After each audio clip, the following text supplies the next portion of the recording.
Hey everybody, Angry Poncho here, and I'm back playing Spyro the Dragon. Let's head into Wild Flight. Total treasure, 7,200. That's not bad. There's only 12,000 total at the beginning. Okay, how does this go? I don't remember this. Oh, I started off bad. Let's restart. Yeah, try it again. Immediately turn around, and if you can get that boat, all the better for you, and then go up this tunnel. First thing we're going to get is some boats.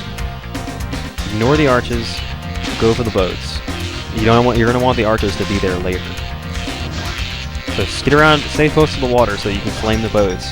The last thing you want to do is dive down toward them to get them, because then you can really mess up and throw yourself into the water.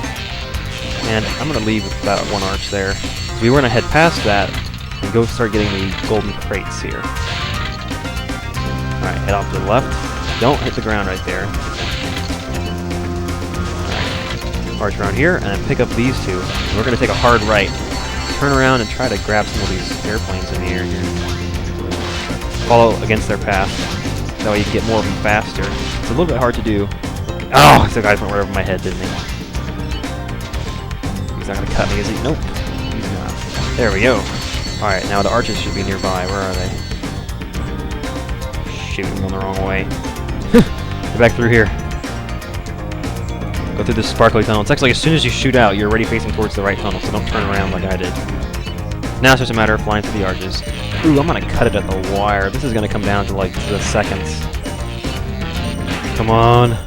3 more arches, 6 seconds. I think I can get that. Yeah, I got it. Alright. That wasn't that bad actually. Got like 9 seconds left at the end. Just about. There you go. I'm gonna call that the first try, because I kinda got off to a weird start on that first one. That doesn't count. Alright. Minute 28. Not bad. I did it in a minute and 24 on my practice file because I played through it a couple times. But there you go. Quick 300 treasure in 2 minutes. That's more than 100 gems per minute. That's pretty good. Now it is time to head for the boss. Where is my whirlwind? There it goes. Right on cue. Up to the top. I'm going to save my game just so you guys can see how that looks. I mean, it's obviously, oh, looks like he's saving his game. Right, I haven't done it on a video yet. That's why that's being in one of the recordings at least. Now you can see the options menu there: save game, replay dragon, continue. So you can go back and listen to the dragons from early on in the game and realize how stupid you were when you didn't know how to glide. Or the whole top of the jump thing that we heard like 3 times in the Artisan Home. Oh man. Anyway, time to challenge the boss of the Beastmaker's Kingdom. His name is Metalhead. First time I saw this, I was like, oh, he likes hard rock and metal? He likes to listen to the kind of music I listen to? And it's like, no, he's actually just made of metal. Not just his head, his entire body. Boom! And you see that big guy up there is going to kick these little ones down. So if you just wait on him, he'll kick both of them down to you. You don't have to go up there and deal with it. The only thing you have to get is go get the big guy who kicks them. So early on, just sort of let them come to you. Avoid the bananas. I'm not sure why they bothered coating those guys in metal, because nobody flames the little ones anyway.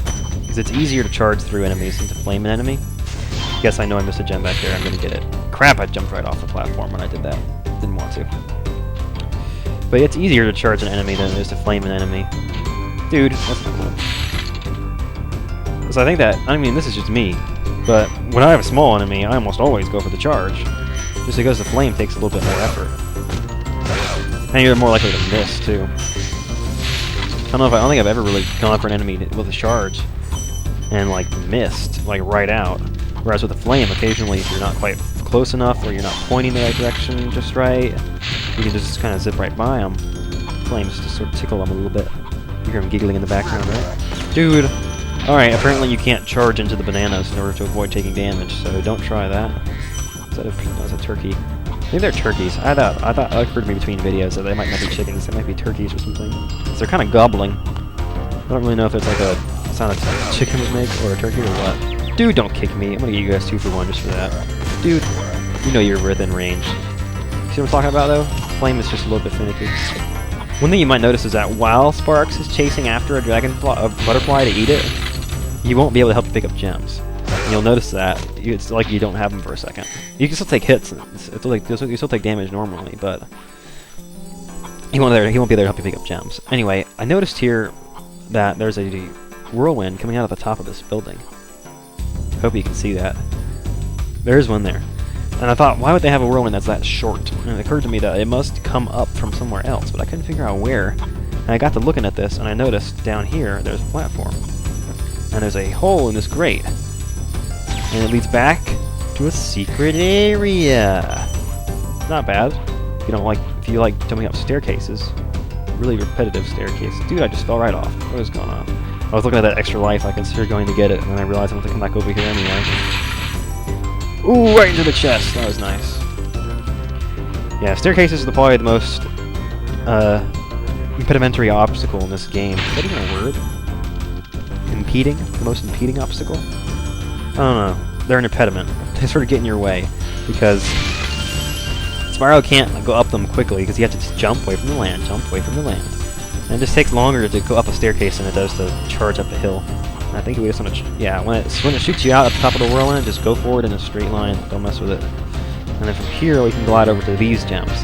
It was actually my first playthrough, it was these gems that started to clue me in, so I started looking around for a way to get up to the top. And then I figured out, well, it's gotta be that whirlwind that gets you up high enough to get those gems. And then I started to figure out how you get into that whirlwind, and then I found the sewer grate down there. Neat little trick, I love secret areas. Anyway, now it's actually time to go fight the boss. You see, his level was easy. His boss fight's pretty easy too, honestly. This big robot is all charged up to meet you. Attacking the power pole should disrupt its power supply. Right, so if we disrupt this power supply, he'll just keel over and die, right? Yeah, that makes sense. Anyway, you can see him in there. He is just a metal robot. I'm going to try to charge pretty close by him.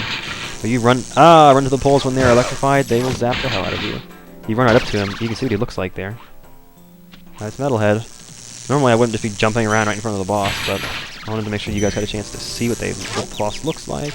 You know, just for that, I'm going to charge that pole. Just for that. I wasn't going to charge it before then. You made me change my mind. Dude, don't do that. Get away from me. Boom! And, oh, I got just in time. When you start flashing, it means they're about to turn red and start being electrified. You see there goes Metalhead running off. Last time I did this, I actually fell through the floor. I was really close to him when I got the last one. I chased after him, flaming him, and I managed to turn his butt red, and then I fell through the floor. Like the textures just dropped me. And I was just like, oh, that's not very nice. Let's see, there's a green one. Just look around for green ones. And you see, you can really make a quick run of this boss. There's only 2 of these things left. It's gonna turn. Oh, I got him. Once you get the last one, he keels over flat on his face. And if you didn't notice there, he actually has a pink mohawk. Which, I gotta say, for a boss in Spyro, that's pretty nice. Bosses with pink mohawks. You don't see that stuff anymore. Oh, dude. Don't die. Anyway, I'm going up here to get, I think it might be either the chest, or I have the key, don't I? Yeah, it's the chest. Don't fall off again or I'm dead. Is there an enemy up here? No, just some rupees. Rupees, no! Gems! Gems! Boom. That chest had very little in it. Dude, pick up that gem. Oh! There. Alright. Can you fly through that mud? No, I can't. Oh crap, I almost died. I saw myself. I had visions of Spyro falling into that goo. I don't mind getting killed by an enemy, but dying by falling into goo is just disgraceful. Dude. Pick up the gems, man. You'll notice it when you're playing over the... whatchamacallit. It sounds different, too, because you don't get that sound that Sparks makes. Now, this glide can be a little bit tricky. Oh, I didn't make it. It's because he's sort of like just on the outside range of how far you can glide to things that are at the same height.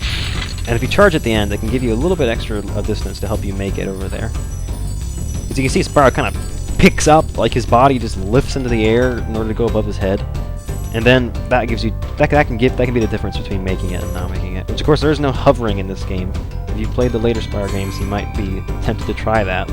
But of course that will give you no results other than shooting you straight butt first into the ground.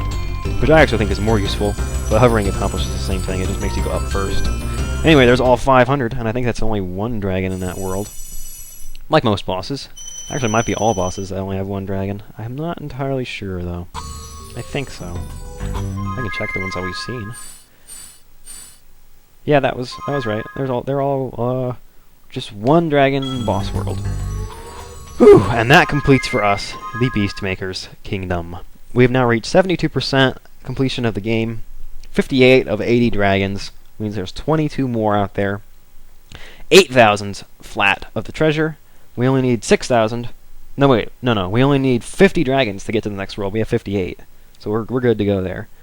And so you can see all 12 eggs. And here's the Magic Crafter's screen as well. And you see that 7 of the 12 eggs, so all but 5, are in those 4 worlds in Magic Crafters. And the other 3 are in Artisans and Peacekeepers. There are no thieves in Beastmakers or Magic Crafters, which is where we are going to go in the next episode of Let's Play Spyro the Dragon. See you guys soon. Really, I need to go get more health before I do this. Meh.